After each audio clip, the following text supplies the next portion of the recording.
Alright, in this video we're going to be recounting Pink Floyd's 15 studio albums re-ranked. If you saw the original series, this is just a little addendum. I've changed some of my listing up, and I've changed some of the albums. So we're going to get into it, starting with my least favorite. So at number 15 for my least favorite album, which, to preface this again, these are all great albums, they just have strengths and weaknesses, and this is my opinion. At number 15, we have The Final Cut. After going through this album and listening again, I really just don't care for this album. It's essentially Roger Waters writing music only, and there's hardly any other influence in here.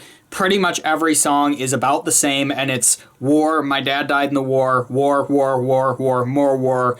Really, really, really mediocre music behind it with, like, no rhythm.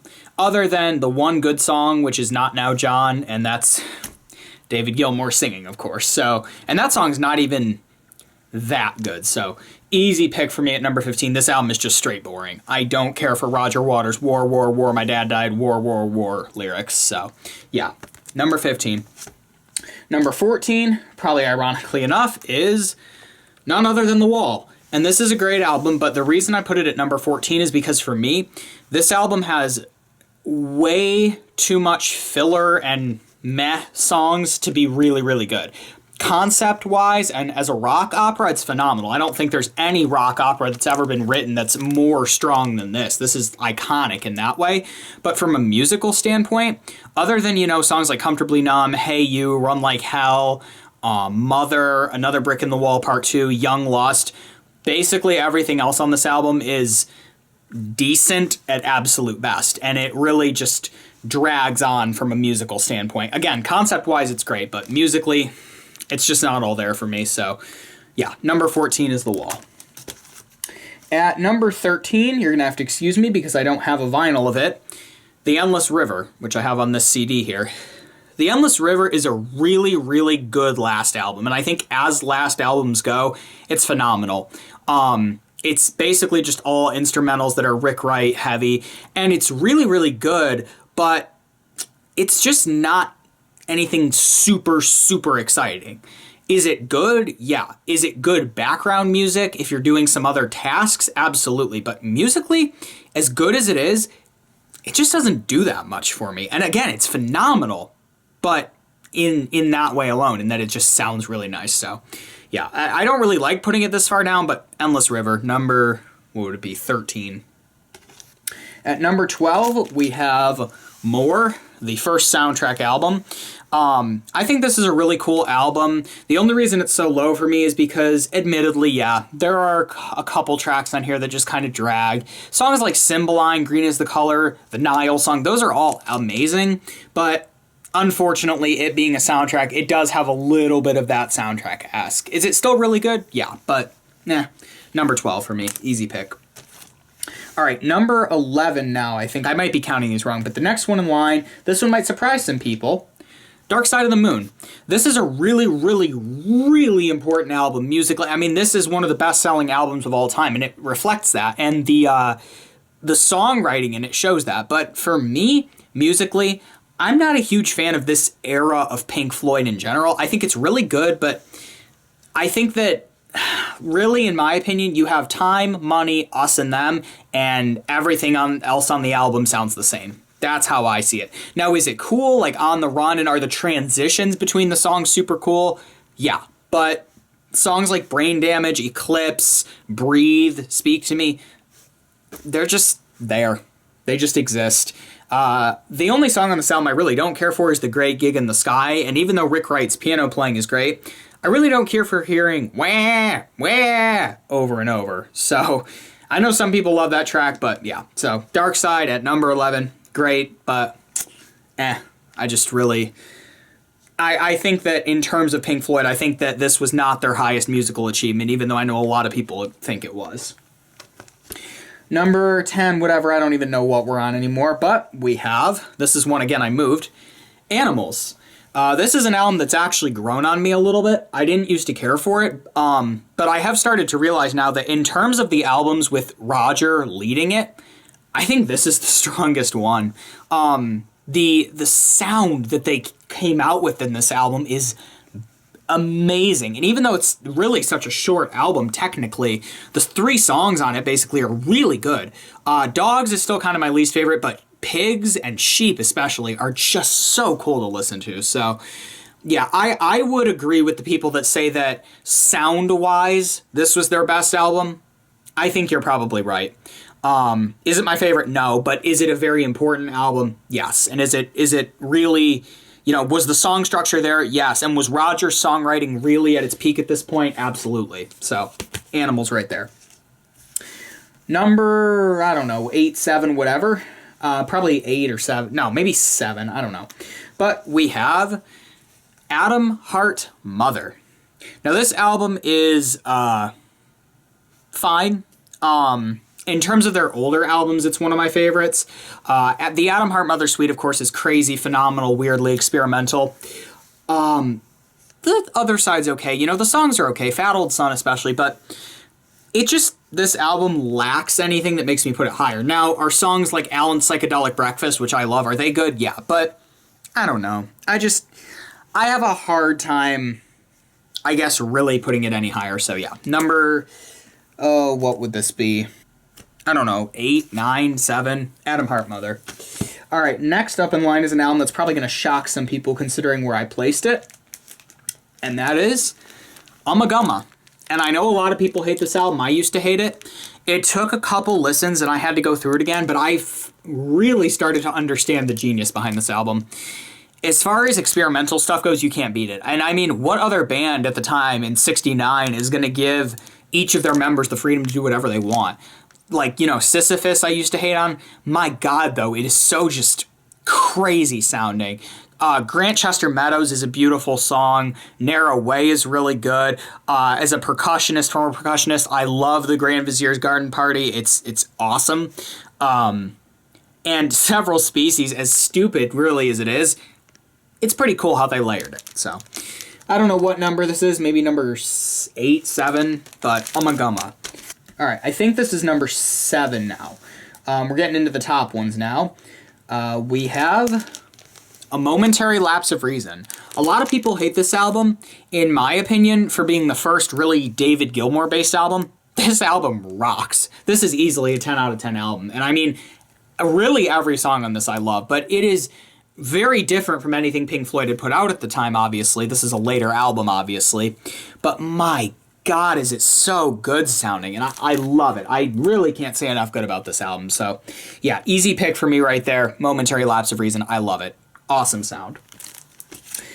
All right, I think this is number 6 now. We have a lot of people's favorite, Wish You Were Here. And I can see why. I mean, aside from the 3 middle songs, Welcome to the Machine, Have a Cigar, and Wish You Were Here, which are all amazing songs, Shine on You Crazy Diamond is, of course, one of their top songs of all time. And I mean, cohesively as a package, that mixed with the 3 other songs, this album is beautiful. And I think song-wise, this is easily one of their strongest, especially in the main formation of, Roger, Dave, Rick, Nick. This is easily, in terms of just the structure, it's amazing, and I can see why a ton of people love it. So, yeah, Wish You Were Here at number, I think, 6. All right, we're in the top 5 now. Number 5, we have, again, excuse the copy, The Division Bell, which I actually didn't used to care for. This album has really grown on me, and for a long time, people said, oh, it's so much better than A Momentary Lapse of Reason, so much better. I never understood it. I was like, I don't think so. I think Momentary Lapse of Reason is better. I finally get it now after listening to The Division Bell enough. Oh my God, it is so phenomenally good. 10 out of 10, 100%. Every single song on that album is a 10 out of 10. As much as I love A Momentary Lapse of Reason, will always love A Momentary Lapse of Reason, I have to give it to The Division Bell. As far as that David Gilmour sound goes, this is so amazingly tight and just perfect sounding. So, again, I love Momentary Lapse of Reason, but I'm giving the edge to The Division Bell, as weird as it is for me, because I did not used to care for this album. I didn't get it. I get it now. So, Division Bell, number 5. All right, number 4 for me is Metal. And yes, I have an early copy. That's why the cover looks like this.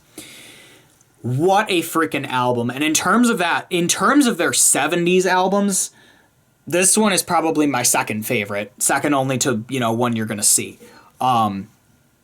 Echoes, of course, I don't have anything to say about it. It's, I'm speechless. I don't have anything.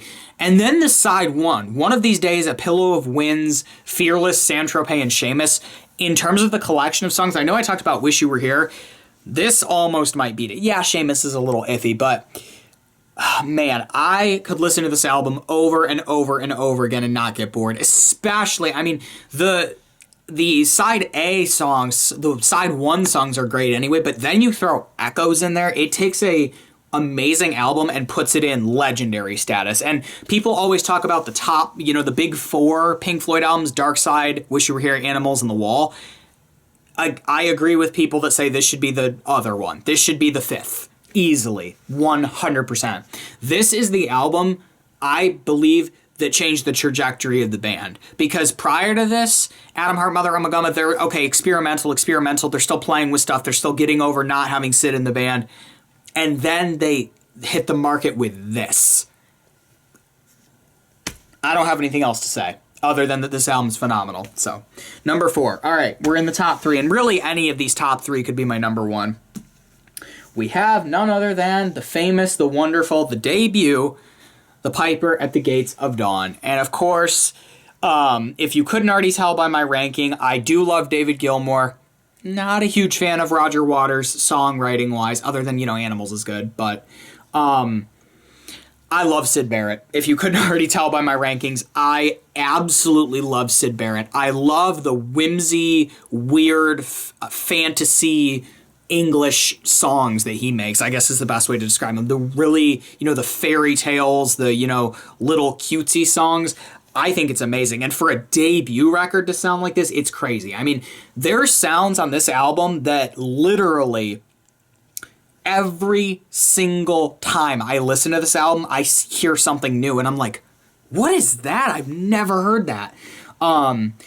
So yeah, it's phenomenal. This is the UK version with the UK track listing, but I do have another copy with the US. Unfortunately, this isn't an original UK copy. It's a stereo copy. So one day when I have a lot of money to blow, I'm going to find an original UK. But my US is original, but either way, even for being non-original, this sounds phenomenal. So, and of course, Interstellar Overdrive, Astronomy Domine, Power Talk H, Flaming, The Gnome, Chapter 24, Matilda Mother, Lucifer. Literally every song on this album is a 10 out of 10. I honestly think that.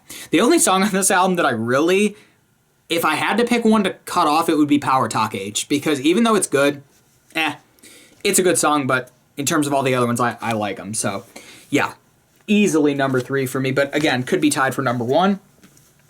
Number 2 for me, A Saucer Full of Secrets. I love the sound of this album. And this is another one where I could say that cohesively as a package, the songs on this album are just bliss to listen to.